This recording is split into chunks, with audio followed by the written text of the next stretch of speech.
I've been told that there are 4 different versions of the Injil, and that has brought a lot of questions to my mind. Who created these versions? Are they different translations of the same text? Did different groups create their own versions to match their own beliefs or agendas? Could one of these Gospels be true to the original and the others are fakes? So I decided to read them for myself. When I found the Injil, I asked which version it is, and I was told that all 4 Gospels are included in this one book. I was surprised and confused. If these were 4 different corrupted versions, why would somebody print them in one book? If they're all different, wouldn't each group claim that theirs is correct and the others are false?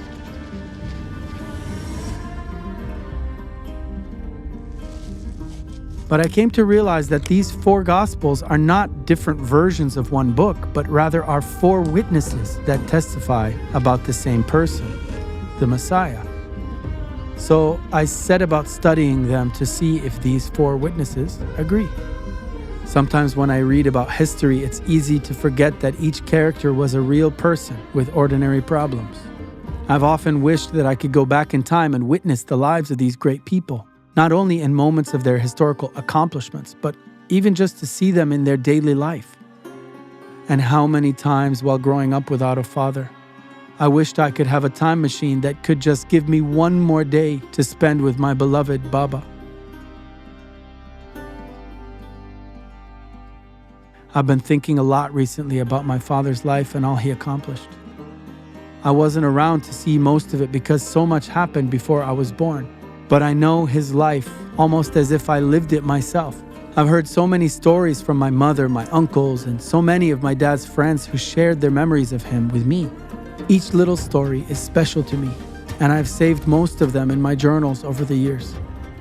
In some of my darkest moments, I've gone back and found comfort in reading these memories and imagining what my dad would say to me if he were here now. As I read and compare these 4 Gospels, I can't help but compare them with my stories that I wrote about my father. These men who wrote the Gospels, they seemed to have known him personally as they wrote his stories with such detail. Some of them wrote the same stories but in a different order and emphasized different points. But thinking about this has brought me to a very dangerous question.